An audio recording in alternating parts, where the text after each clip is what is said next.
Do you ever just wonder,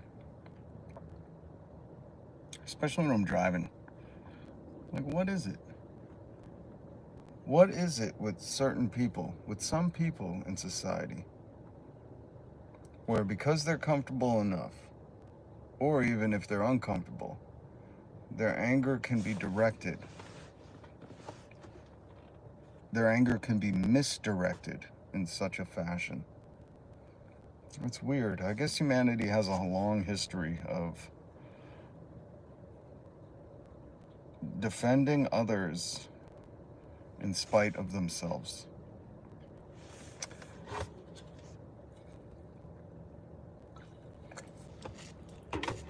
I linked something important in the description. I need you to read it. It should be mandatory reading in high school. What does everybody read? A Separate Piece? Romeo and Juliet? Always some Bill Shakespeare. Which one was Holden Caulfield? Was that a separate piece? What's all the mandatory reading in high school? What I think mandatory reading in high school should be is George Carlin and John Brown's final address to the court. Final words in his trial. And I linked that down below. John Brown, a very important historical figure here in America. And if you're watching from the South, you might have heard some bad things about him. But he is the most patriotic of the patriots. Sacrificed his own life to to help orchestrate the freedom of an entire people. And what he said still holds true to this day. His words ring out through history, and they echo in my mind often. Especially because if you don't know, John Brown helped spark the Civil War. John Brown went out to bleed in Kansas and became known as Osawatomie Brown after his raid on an encampment out there where he killed potential slavers. And then he was trying to rally Hiven of the Bees to get slaves to leave their quarters and join him in a rebellion, a revolution. And it was all planned out, and it was supposed to hitch off at Harper's Ferry, which was a federal armory. And John Brown had taken over Harper's Ferry. My brother went out there and sent me photos, and I have a piece of history from there. And John Brown had taken over Harper's Ferry, taken over the armory, was going to arm the enslaved people, and not many showed, but the Marines. Another time, the Marines were used against the citizen population. But the Marines at the time came out, and there was a long, drawn-out battle. John Brown was captured, taken to court. And in his final address to the court, he said, you know, if I had done this, if this act that I cop, he didn't cop a plea. He said, I'm guilty of this act. John Brown admitted what he had done. And then, most importantly, John Brown said, if I had done this for the rich, for the powerful, for the so-called great, or any of their family members or friends, he said, this would have not have been deemed worthy of punishment, but a reward. And that still holds true today. Certain people can do things, but if it doesn't benefit the wealthy, the powerful, the so-called great, it's a punishment. Look at Luigi. Free Luigi.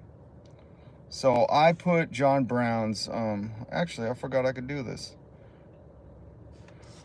Here is his final address to the court from PBS. This is the record from Charlestown, Virginia, 1859. Soon after the Civil War begins. And as the great poet Henry David Thoreau once said, it was Thoreau, right? I believe it was Henry David Thoreau who said about John Brown. He said, when he will make the gallows as glorious as the cross. John Brown, this is my favorite painting of his, or not of his, of him. This was a Irish artist, Thomas Hoveden. who painted this scene as John Brown leaves the court. He wasn't there. It was a, what do they call it? A reimagination of. And John Brown, if you see him kissing the little black baby, he said, "I don't want anyone at my funeral or anyone to attend my hanging aside from black women and their children." Or the funeral, I forget. You can look it up. But John Brown right there, who is my blood relative,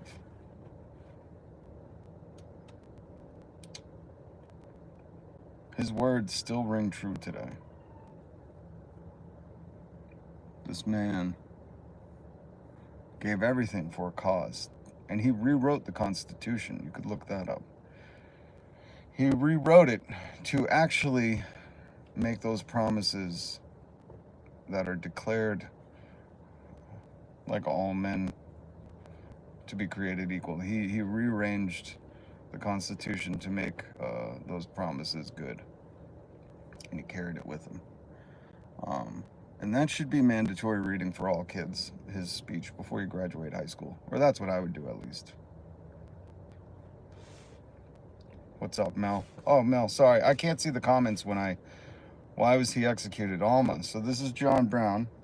He has a great history, and you should really watch. I think PBS does a documentary. There's a great book, a great autobiography. It's very long. I was reading it, and then I had to get the audiobook because his life story is incredible. But John was an abolitionist. In fact, he was such a hardcore abolitionist, he thought Lincoln was out of his mind. But when you read the context at the time, when back in the 1850s, when Kansas and Nebraska were going to be entered into the Union, the Free State, the Free Staters, that translation is lost. Because at the time, they meant it to be free of black people, not black people to be free. But even Lincoln was talking about having black people go back to Africa. And John Brown said, no, these people are Americans and they need every right that us white folks have. And John Brown had moved out to Bleeding, Kansas, and moved out to those new territories to help secure a vote for them to enter into the Union as free states, free of slavery. And John Brown, after, devised a plan where he was going to raid the armory, the federal armory at Harper's Ferry, which he did. And he was going to arm enslaved folks and form an army to basically, like the Revolutionary War, attack people from, I think it's the Blue Hills in West Virginia, or it was Virginia at the time. Again, the territories were different. That's why I say I encourage everybody to read about it, because off the cuff, this is my this is my loose recollection of all the facts, because there's so much. Again, when I was reading the book, it was so intense. I went, I got to do the audiobook. I got to have someone read this to me and listen to it. I remember listening to the final chapter like 2 or 3 times. So when he raided Harper's Ferry and he captured the armory, he was going to arm people, but people didn't show up. But the Marines did. Huge battle. He was injured, captured, went on trial for trying to start an insurrection of enslaved folks. And he was found guilty, but he pleaded guilty. And after being hung, actually, you know, what's the tune? There's a hymn that you hear. I don't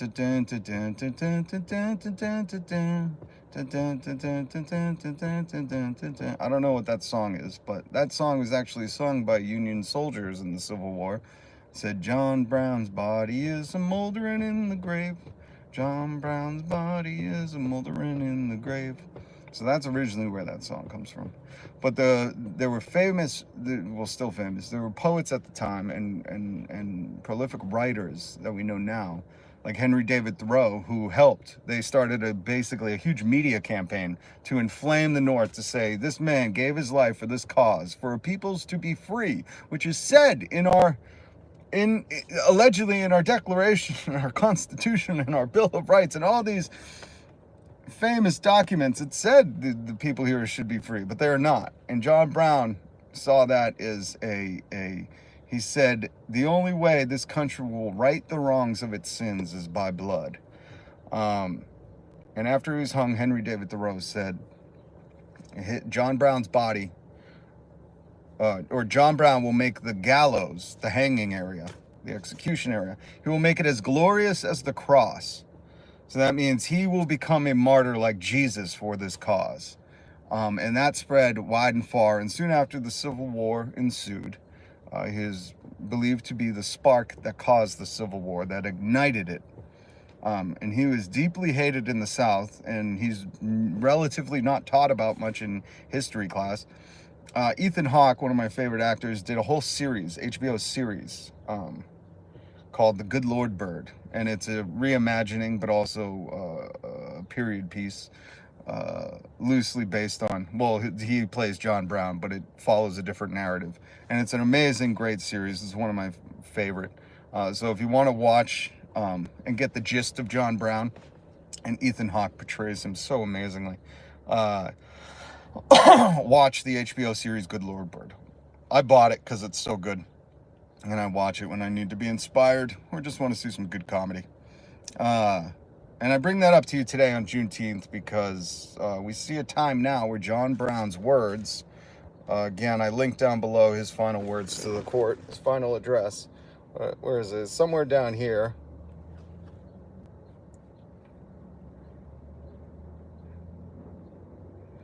Oh, wait. No, it's sorry. It's somewhere up here,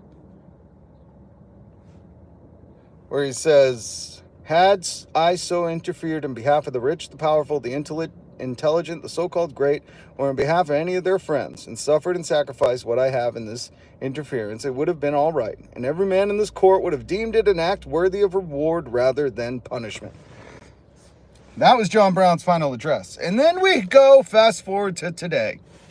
We have become a failed nation state in 150 days, and Salon goes through all of the things that Trump has done. Don Taco, no one else besides him. The man who, remember, it's so funny when now the maggots say the president isn't in control of gas prices. It's like, no shit, we said that during Biden, you morons. But if Don Taco, during the campaign, which he's always campaigning, wants to have the bravado to say, I and I alone can solve it. Well, guess what? Just like when I've had bad managers, and the bad managers love to take all the credit for the successes, and then when things go wrong, they like to look at all the people who are working. And it's like, well, how does that work? If the successes are you and you alone, but everything that goes bad is all the people you employed, it just doesn't make sense, right? So on the campaign trail, when Donald Trump said, I am the one and only, I alone can do this, I can solve these problems, I say we go by his logic, like all the maggots do. And we say, gas is up, you and you alone's fault. Israel, conflict with Iran, you and you alone's fault. Trade war, prices up, you and you alone's fault. When your taxes go up, you and you alone's fault. But they don't like to play that game. All of a sudden, it's everybody else. It's the Fox News team he has surrounded him. It's other countries. It's everything else. Or in some cases, it's Donald Trump, Don Taco getting upset because reporters refuse to stick to positive questions. And we've heard this every time. Don Taco gets interviewed. He goes, what outlet are you from? CNN. I've heard that's a failed thing. You're not very nice. That's not a very nice question. The guy who wants to get rid of DEI, inclusion, and all that can only be interviewed in a safe space. You understand me? Your tough leader who you put his head on Rambo's body can't answer hard questions. Ones that aren't pre-planned or nice. They're not nice enough questions. That's what he always says. And if you've seen anything in the news, I was just learning about this today. He is paving over. I heard that he's planning to do this, what is it called? Like I don't know if it's a patio or whatever, but he's erecting flagpoles. It sounds like a him problem. I heard they had a medication for that. Maybe you should watch that throwing a football through the tire Cialis commercial. You wouldn't have to erect so many flagpoles. I'm sure Melania these are average size flagpoles, trust me. But he has paved over the iconic Jackie Kennedy Rose Garden. And this is just, I mean, cue up, what is it, Joan Baez, Pave Paradise and put up a parking lot? Or you know what, F it, put out the Counting Crows song, Pave Paradise and put up a parking lot. Because I mean, this is just the greatest metaphor for what he's doing. You see a beautiful rose garden that's been long established. It's an iconic piece of the White House, and he's paving it over to put in some Spanish style South Florida fucking martini deck. I don't know. Oh, he's so soft. Hey, what's up, Roadrunner? I always think of the car. I love that car. Light blue with a little Roadrunner on it. They should make cars like that again, you know? The American Roadrunner. I wish I had an image of it I could throw up. But I wanted to bring this stuff to you guys' attention because in the article, and I linked this article down below, How We've Become a Failed Nation State in 150 Days. It's really sad, you know? And on Juneteenth, where we should be celebrating when, well, I forget what city in Texas, the Union troops had marched down and said, you're not enslaved peoples anymore. You are free. The Civil War has been fought and won. Be wary of anyone that fucking flies a traitorous Confederate flag. Piss on it and burn it. Because that flag symbolizes, I don't care what your grandpappy or anybody says about that flag symbolizes hate and is a foreign enemy of America. Remember that. The South seceded. They said, we are no longer American United States. We are Confederate States. They were a foreign nation and they came to war with us. It's amazing that people get upset about different flags, but that one seems to be fine when Kid Rock wears it on a fucking pair of overalls or whatever he does. And again, if you're just joining, please read what I linked down below, John Brown's final address to the court in Charlestown, Virginia, 1859. I hope all is well with you too. Today is an amazing day. I love Juneteenth. We need more days like this. We need John Brown's birthday or the day they hung John Brown. Do that. Harriet Tubman's birthday should be a holiday. These are epic figures. And that's why I bring up what he said right here. Had I so interfered for the powerful, for the great. If John Brown had done these things for powerful, wealthy people, if he had interfered instead of for the enslaved people, if he had done this on behalf of the rich and powerful, the so-called great, they would have hailed him as a hero. But because he was helping the marginalized, the voiceless, he was hung here in America. An American citizen hung. John Brown, a hero, patriot.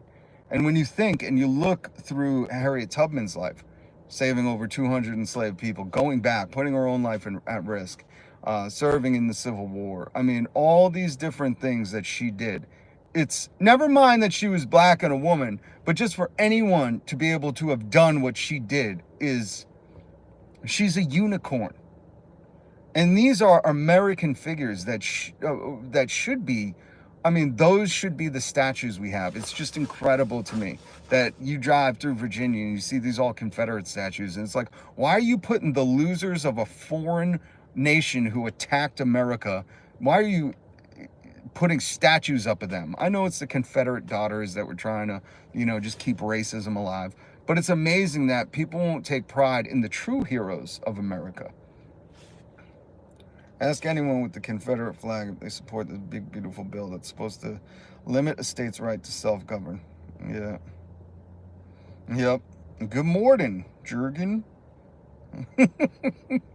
Jurgen. What does Jurgen mean? Jurgen, Durgen, Bergen, Durgen. That reminds me of that Offspring song when it starts with that. I don't like the Offspring, but you know what I'm saying. But what's up? Mikoyan. Kalashkovich.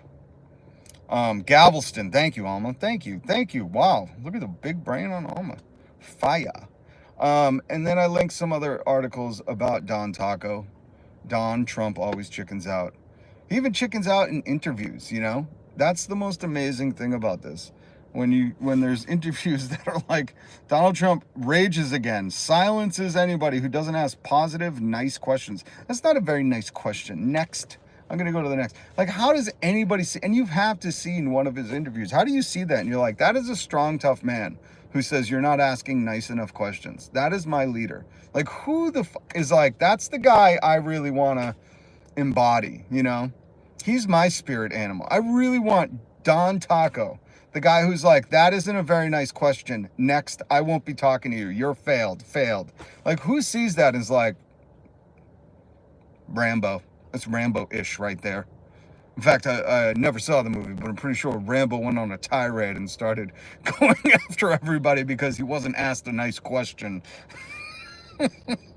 And then you read about stuff like this where Donald Trump is paving over Jackie Kennedy's iconic Rose Garden. I hope Don Trump invited Robert Kennedy Jr. triplet or whatever his name is.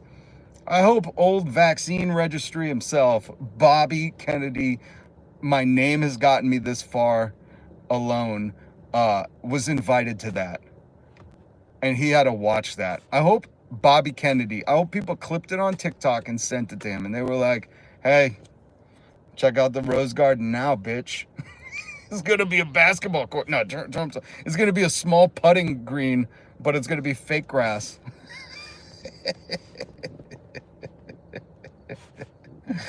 King Trump, yup. I bet you're proud of that. Just, you should claim, I can't even say like England. You should claim like the UK then, you know, Royals fan. Because you're not American. America's, you know, America because we didn't want kings. This is, again, why they're like, let's defund education. Let's tell people that, like, we really like kings. Like, they're really trying to co-opt the narrative. You really get excited, Royals fan, when they have the British weddings, right? You're like, oh shit, I'm getting my Union Jack out. I'm gonna dress in all Union Jack gear. You love a king. You love a good king. You guys used to complain about North Korea. You want to become North Korea until you're like, can we just kind of become like the leadership of North Korea where like the king does everything? I could get used to saying supreme leader. That's Royals fan. What's up, USMC? Hawaii, the Marines are here. Hopefully not to hopefully not to go against the citizens. Though I was talking about a citizen, an American citizen, John Brown, my blood relative. I'm very proud of that. That did fight against the U.S. Marines back in its infancy, back in 1859 when he took over Harper's Ferry. And I have this painting up in my house. Well, it's a reimagining of a painting because it's a print. Can you call it It's chill. Good to hear. Well, I was watching some video of all the veterans, and there's veterans in my family, that were protesting against the Marines being used. Well, there's just so much that the military's been used for that's just, I mean, squeaky tank parades, 45 million for that, that they're being sent into LA. There's so many things that it's like, is this, you know, what they're for? It's funny when, you know, there's a section of this country that doesn't want to go to war with Iran, but will certainly go to war with LA. I mean, what does that tell you, you know? What does that say? That's what I can't figure out. I keep trying to figure out, like, what are these people's beliefs? I guess some people just don't have beliefs. You know, they go to church, they think they talk about Jesus, but they don't understand. They rely. This is the issue. I think this is part of the issue. A lot of people rely on a third party to give them information, you know? Kind of like I do here, but I'm not disseminating information. I'm saying read it for yourself. I link it down in the description so you can read the articles. You can read the news. I'm giving you my commentary, my opinion. I'm being very sarcastic and sardonic. Am I sardonic? I gotta look that up. Anybody look that up and tell me what sardonic means? I love that word. U.S. gave 12 new F-A-50 to Philippines, and Pinoys are almost happy, but not enough. 12 new F-A-50s? What are those? I'm sorry, I don't know much if that's military lingo. but jets. God, and how much do those cost? You know, how much is one of those? That's the insane thing. When we're here at home cheering on Luigi, saying we just, you know, we don't want kids. I read about this court case where this mother needed a new wheelchair for her son, and United Health, or one of these health companies, United is the biggest, they cover so many people, so I don't know if it was United, but one of these health insurance companies denied it. Her disabled son just needed and the doctor, you know, was fighting for her son to get this wheelchair. And they had to go to court for 2 years just to get a wheelchair. And it's like that is commonplace in America. When kids are fighting I mean, in Canada, the government, no matter if you have the national healthcare or private healthcare, they made insulin free. And people in America are rationing it. I knew people that were rationing it. I knew people that were trying to get underground insulin. My God, listen, that's horrific. You can't live without it. Meanwhile, they have no problem giving 12 new jets to the Philippines. They have no problem saying, oh, we'll, you know, arm all of the Middle East. We'll cut weapons deals with everybody, taxpayer-funded money that goes to the military industry. We'll do all that, but you guys need a wheelchair? Get the out of here. 700 million! 700 million. Well, I found some money. Where's Doge? Like, we found it. We found the money. We found 700 million. Oh my God. Oh my God. So 14, 7, 8. Is that 8.4 billion for all those jets? I don't know. I'm bad at math. I tried doing that in my head, but 12 times 700 million, I'm not sure. But I think it's over $8 billion. Think about that, folks. Think about that for a second. And why, you know? Why? For more death and destruction? Why? Why?